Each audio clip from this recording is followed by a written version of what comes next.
This is Cerebral Cinema. Movies of the mind. Time now for Rocky Jordan.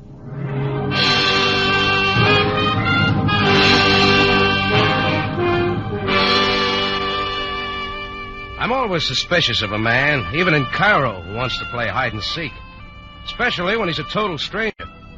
Well, this fellow in a felt hat and tweeds had been shadowing me for too long.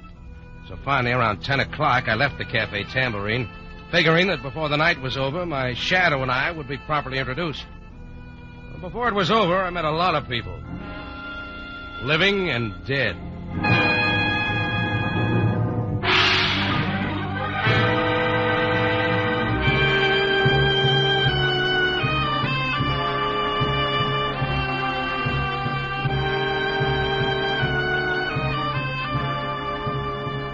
Again, we bring you a story of adventure with Rocky Jordan, proprietor of the Cafe Tambourine, which stands in a narrow street off Cairo's native quarter within sight of the Mosque Sultan Hassan. The Cafe Tambourine, crowded with forgotten men from the world's waterfronts, alive with the babble of many languages. Now, Rocky Jordan, and tonight's story, Strangers 3.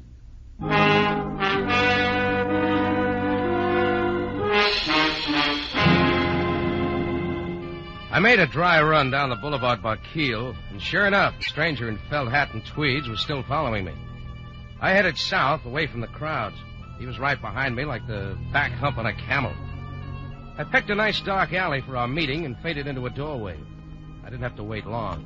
As he came by, I grabbed for him. Mr. Jordan, stop it. Who are you? What do you want? Take your hands off me, Mr. Jordan. You've been tailing me all day. Why? Only for an opportunity to talk with you. This is a very personal matter. All right, from the top of the page, mister. And start with your name. Feder Brahms. I'm delighted. Now, just what do you want? After I explain, you will understand why I did not wish to show myself. You see, I knew you were a good friend of Angus Morgan. Angus Morgan? You and he were once partners in Istanbul, I believe. Well, what about it? Mr. Jordan, I've been trailing him for over a month. Well, then stick to him. Why trail me? A short time ago, I lost him. I have reason to believe he is now in Cairo. First, I hoped that you would unwittingly lead me to his hiding place. Perhaps even your Cafe Tambourine. Want to stay with that story or try another one? Mr. Jordan, would $500 be a decent sum for Angus Morgan's address? You can have it for free. Angus Morgan's been dead for 3 months. Now, you take it from there. $1,000, then? Look, I'll play it once more. Angus Morgan is dead. Not dead, my friend, but very much alive. All right, let's say I buy your story for the moment. Why is Angus's address worth all that dough? You are very cute, Mr. Jordan. Well? You have the dough with you? Certainly not.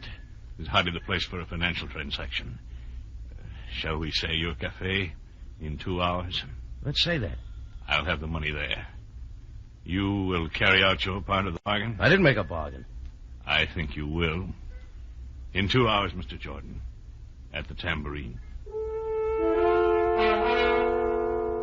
I watched Brahms fade off up the street and then detoured by way of the Cairo News Gazette. It was true, Angus Morgan and I had once been partners in Istanbul. Only Feder made one mistake. Angus and I were not friends, not even poor ones. Angus had double-crossed me and run out, owing me $15,000. If Angus was alive, only one thing interested me, my 15 grand. It took some fast talk and 20 piastres to get me into the newspaper morgue that time of night. But from then on, the night clerk was cooperative. And what was that name again? Morgan. Angus Morgan. Oh, yeah. Moody, You know, I wouldn't mind this night job if it wasn't for my wife. You married? No. There was a story in the paper about his death about 3 months ago. Don't ever get married, not if you work nights. What did you say that name was? Morris? No, Morgan. Now, take my wife. I always wants to know what happened. What? Oh, wait. That's the one I want right there. No, that's Morgan. Angus Morgan. Give it to me. Okay. What can I say to her? She wouldn't believe me anyhow. Angus Morgan, killed in mysterious explosion, salvaging operation off the coast of Ras El Had. Yeah, then she says, why can't an alert, energetic man like me get a day job? Sure looks dead, all right. She's just that way. Huh? My wife. Oh, yeah. Well, thanks for everything. Here, file this back under Rocky Jordan. Sure. Good night, Mr. Morgan. I decided to make one more call before keeping my date with Feder Brahms at the Tambourine. The authorities seemed sure Angus Morgan was dead. But if he was alive and in Cairo, he was here for one reason. A reason named Sabina. She wasn't too much to look at now, but at one time she was the toast of Istanbul. These days she ran a Turkish bath near the Sharia El Mudafar. It was late, but her office door was open and the sign said, "Come in." So I did. I can't believe it. When can I see him? He's waiting at the Sharon Sanitarium. Philip, wait. Hello, Sabina. Did I interrupt something? Rocky Jordan. Yeah, we meet again, Sabina, like old times. Don't tell me you want to lose weight. No. There's enough hot air over at the Cafe Tambourine to keep me in shape. I'd like a word in private with you, Sabina, as soon as you're through here. Why, I am in no hurry, Sabina, so suppose you go ahead and see what Mr. Jordan wants.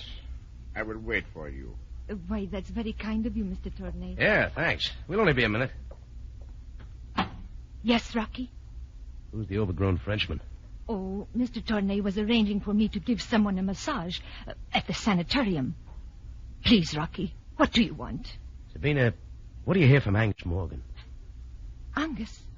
What are you talking about? You know I've he's... got a hunch he's alive. What kind of a cruel joke is this? I got reasons for believing it.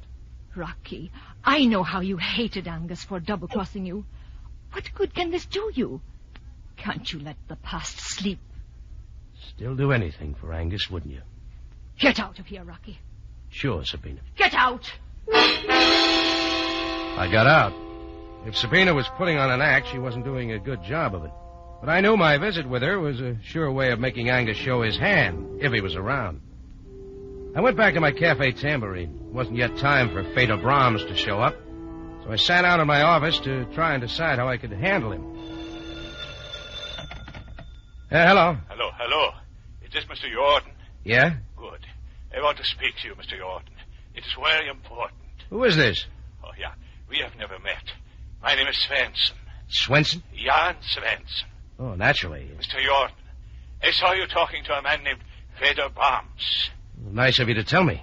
I don't know what he offered to pay for information leading to Angus Morgan, but I can guarantee you I will double his price. I didn't know a dead man was worth so much. Mr. Jordan, a man does not yoke when he is 40 fathoms under. Look, drop the salty talk and get to the point, huh? I am staying at the Hotel Mala, room 6. Will you come see me right away? How much money did you say? I'm sure we can strike a bargain. Well, then get ready to bid, Swenson. You got competition. I hung up knowing that Feder Brahms wasn't the only one who'd been following me. Add one Jan Swenson. I figured Feder and his appointment could wait. 2 heads were better than one, and if my 15 grand was around, I wanted to be sure of it. The Hotel Mala wasn't far, and I was there in 5 minutes. Room 6 was on the first floor. There was a light on inside the room, and I knocked on Jan Svenson's door. No answer. I tried the door, but it was locked. So I called the hotel manager, and we went in. Oh, what has happened? That bed does not belong in the center of the room, and the dresser upside down. Looks like somebody went through here with a bulldozer. Oh, there has been a fight. But Mr. Swenson's clothes are still here. Yeah, a few of them. Yes. Oh, what are these? Oh, heavy rubber gloves, like a deep-sea diver's, maybe. Nice and new. Oh, this is terrible. Dust all over everything. Yeah, even the phone. We must call the police. Yeah, do that.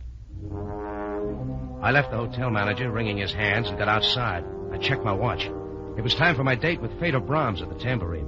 And this time I really had some questions. As I turned to go, I felt something tugging at my coattail. It was a small native boy. He handed me a white envelope and dodged away into the crowd. I opened the letter, and it read, Mr. Jordan, before you see Angus, see me.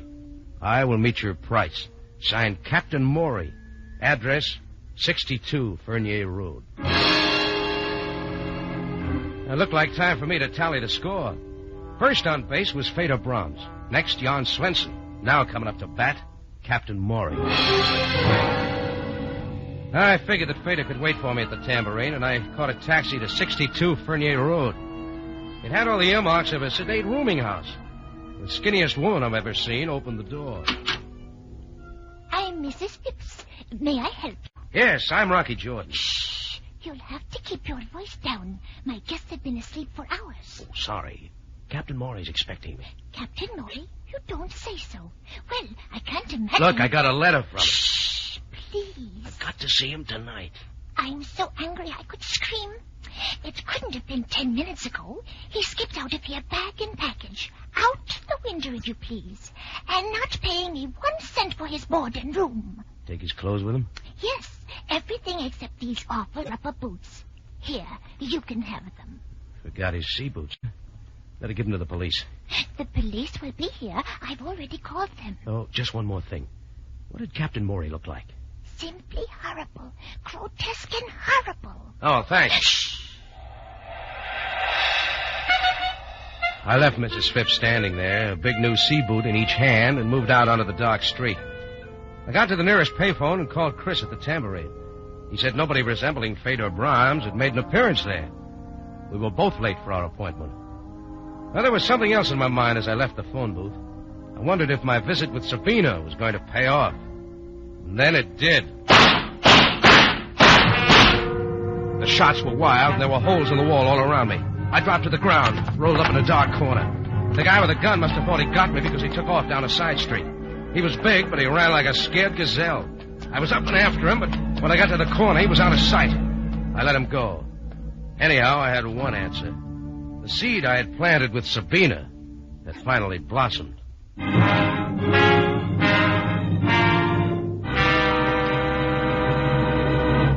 Rocky Jordan returns in just a moment. On CBS, My Friend Irma is now one of the most popular comedies on the air, and the two characters, Irma and Jane, are familiar to millions. You'll enjoy Irma to her last dumb remark on My Friend Irma, following CBS Radio Theater Monday night.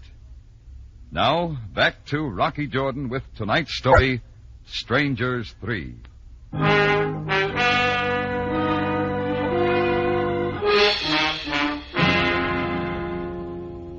Angus Morgan was supposed to have died 3 months ago.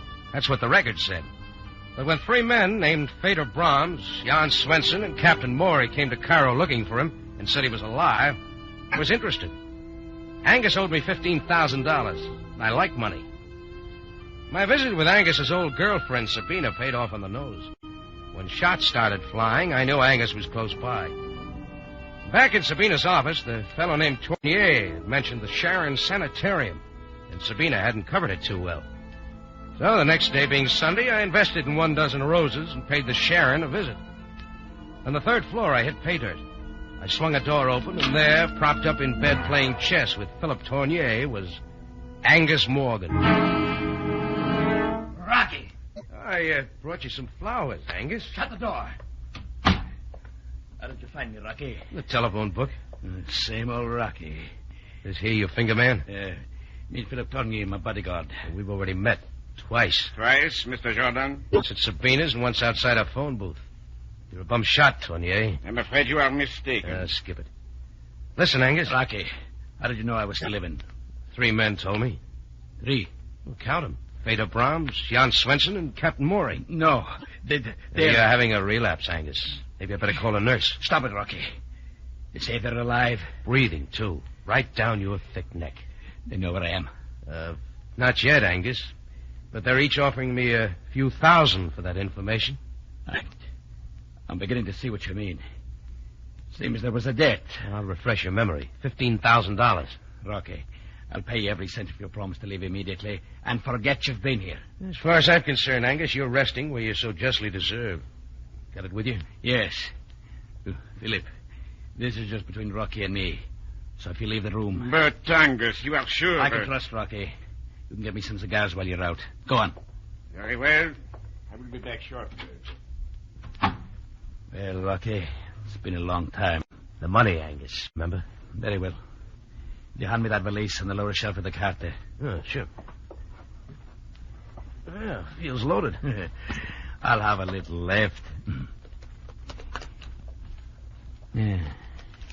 Here you are. $15,000. Cut it if you like. Don't worry, I'll be back if it's not all here. Angus, I'm overwhelmed. You're paid. Just keep your promise and get out. Sure, I know when I'm not wanted. Just one more thing. Yes? Tell Tournier to stop using me for a clay pigeon, or I'll have your 3 friends up here next. I'm gonna show you, Rocky. You'll never hear from me again. Angus put his valise back where it was, and I got out. I walked slowly down the stairs, trying to decide what I was going to tell Feder Brahms. He still hadn't kept his date with me. Well, I had my dough.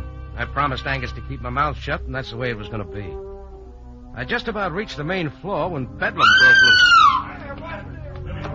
It was coming from the 3rd floor. I raced back up the steps 2 at a time. Down the hall, a crowd was gathering in front of Angus Morgan's room. I saw Philip Tournier come out of the elevator, and we reached the room together. We pushed through the crowd of Sunday visitors and into the room. And there was Sabina. Angus. Sabina, what is it? Pull yourself together, Sabina. What happened? I walked into the room and there he was. There's no doubt about it this time. Angus is dead. Stabbed to death. From there on, things moved fast. Sam Sabaya, captain of the Cairo police, took over. A very thorough man, he rounded up everyone connected with the case. Down at headquarters, I was kept cooling my heels while Sam talked to Sabina and Tournier. He called me in last. Well, Jordan, I'm afraid you have a great deal to explain. Well, by this time, Sam, I thought you'd have the murder solved. Jordan, this time, let's get to the point.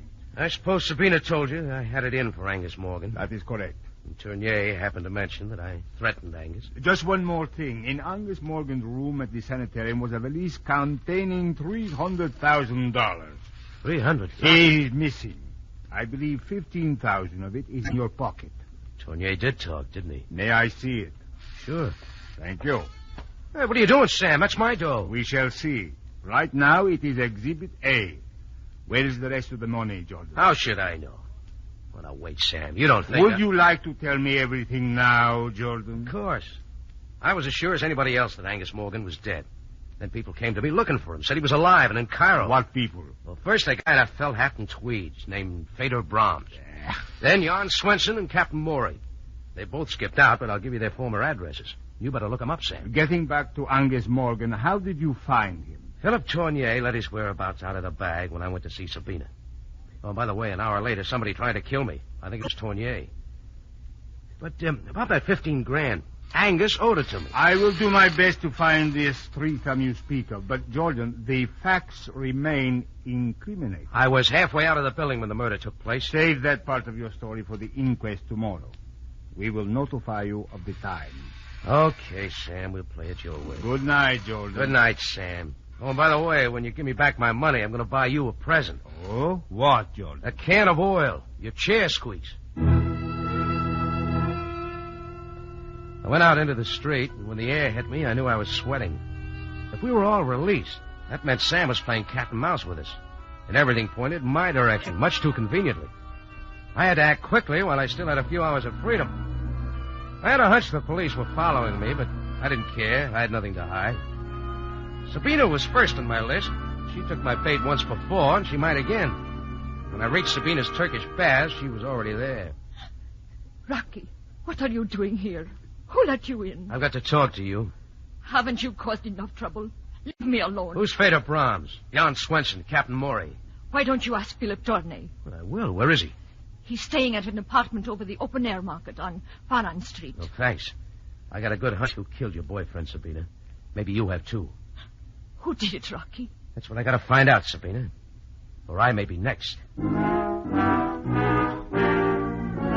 I went to the open-air market on Faran Street. Philip Tournier's room was on the 2nd floor. I knocked. When he finally opened it, he was either out of breath or awfully scared. Jordan!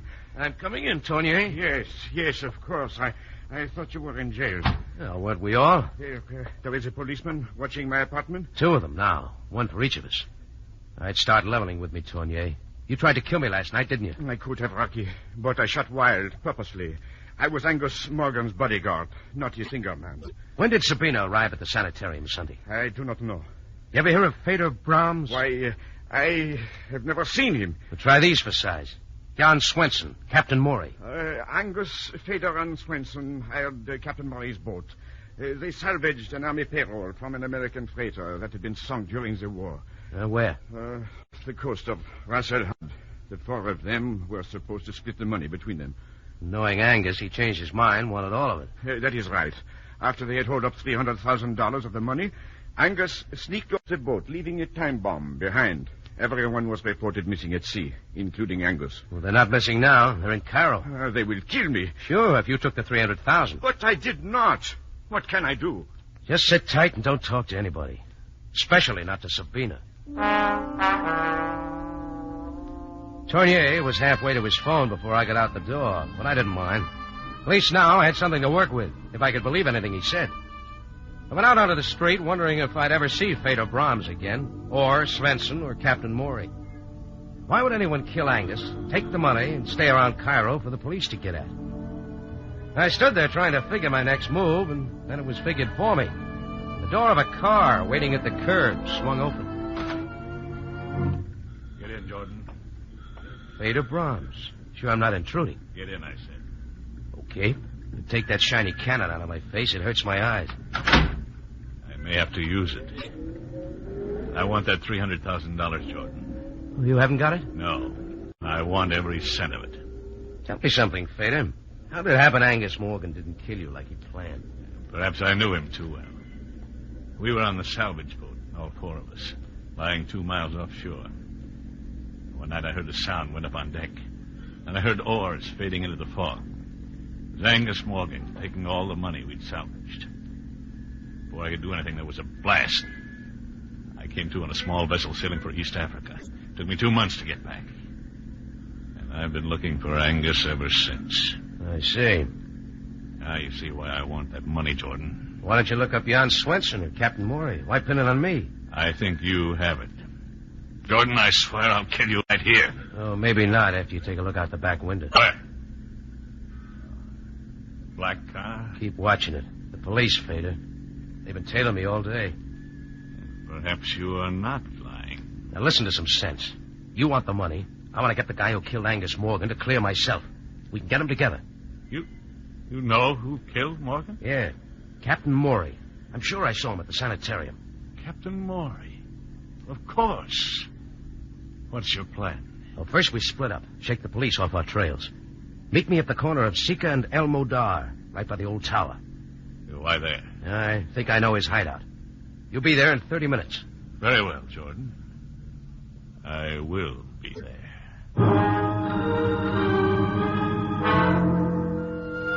I waited till Fedor Brahms drove off around the corner, then I got to a phone, called Sam Sabaya. It wasn't long till Sam's sleepy voice came on. Sabaya speaking. Listen, Sam, I think I got your man. You got... what is this? Captain Maury. If you'll be at Sika and El Modar in half an hour, I'll produce him. Jordan, go home and go to bed. Sam, listen to me. But I am glad you called, though. The inquest will be tomorrow at 11. Will you be there, or should I send an escort? Sam, I told you where to be. Now, don't let me down. Good night, Jordan. Listen, Sam. Sam! Okay, I'll go it alone. Sam was in no cooperative mood, but it was too late to change my plan now. My watch said 11 o'clock. That meant I had just 12 hours to dig up somebody to take my place at the inquest. I walked the whole way to our rendezvous spot, through the twisting, narrow streets that led to the old tower, a familiar, dismal landmark in the lower quarter of Cairo. I finally stopped at the tower. No one was there, but I was a couple of minutes early. Laughter sounded from an upper window across the way. It stopped, a light went out, and all was darkness and quiet. I leaned against the wall and waited. Once I thought I saw a figure in the shadows. I glanced back, and it was gone. You know, shadows play tricks sometimes. Then I heard it. A quick rustling motion that resolved into a figure as I turned. I felt it coming, but I was too late. Pain stabbed my right shoulder. I tried to move, but the knife had me pinned to the wall. Through a blinding fight to keep my senses, I heard a confused sound. A pistol blazed almost in my face. And everything mixed into a whirlpool of shouts and footsteps and went spinning off into nothing. With Rocky Jordan right in the middle.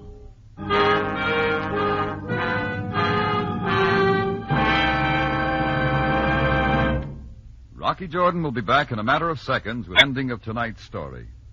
Here's a mic memo from CBS for Monday night listening. The Foxes of Harrow comes to you Monday night on CBS Radio Theater with lovely Maureen O'Hara and John Hodiak. Don't miss The Foxes of Harrow, CBS Radio Theater, Monday night at 7 in California and 6 elsewhere in the West. Now back to Rocky Jordan for the ending of tonight's story.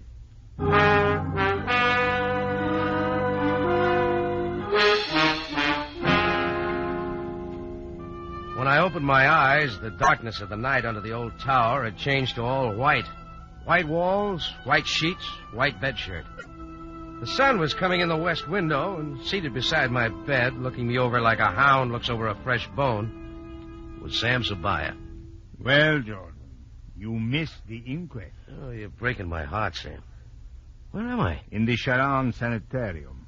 Sharon again. Why here? We thought you might feel right at home. Well, I'm not. Ooh. What happened? Only a knife wound. Your shoulder will heal. You were more fortunate than Angus Morgan. Yeah. Then all that shooting was the police. Sam, I thought you weren't coming to the party last night. Oh, Jordan, you wronged me. Fedor Brahms is now in the Cairo jail. A little worse for the wear. Okay. Now, Sam, when do I get my 15 grand back? Remember? Exhibit A? Jordan, you promised to lead me to Captain Maury. Where is he? In jail. Captain Maury, Jan Swenson, and Fedor Brahms. They're all the same man. Oh. It's no wonder we couldn't find the other two. When did you know this? I should have known from the beginning. Fedor was too elaborate with his plans.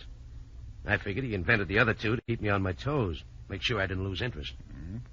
And if a murder rap came up, the police would be out looking for Swenson and Maury. Dead men. But, Jordan, that is hardly proof. No, I wasn't sure till Fedor Brahms came to me and demanded the money. I told him to ask Swenson and Captain Maury, but Fedor didn't bat an eye. Why? Because he knew they didn't exist. No doubt they were actually killed in the salvage boat. Sure.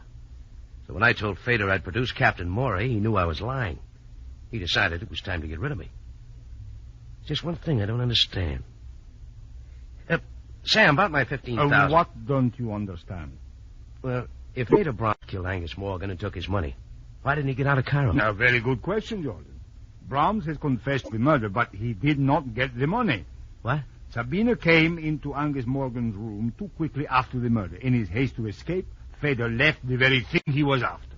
Then he really did think I had it. Oh, but where is the money? But that is a very strange thing, Jordan.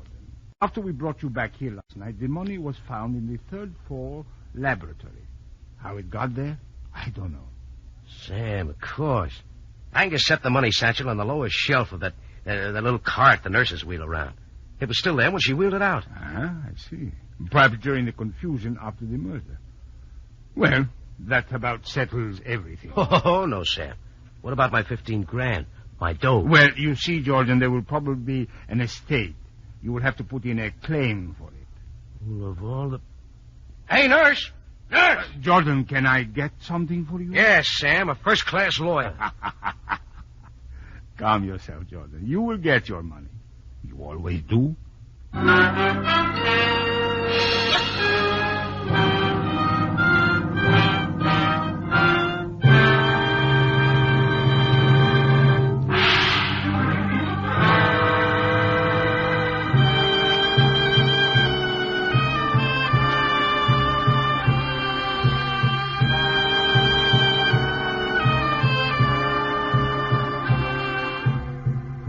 Rocky Jordan is presented from Columbia Square in Hollywood and stars Jack Moyles in the title role. Tonight's story was written by Bernard Girard and was produced and directed by Cliff Howell with original music by Milton Charles.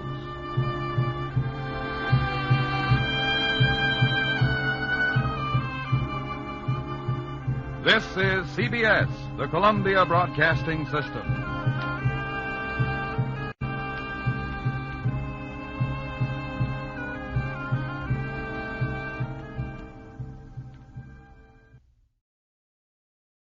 Cerebral Cinema hopes you have enjoyed this movie of the mind.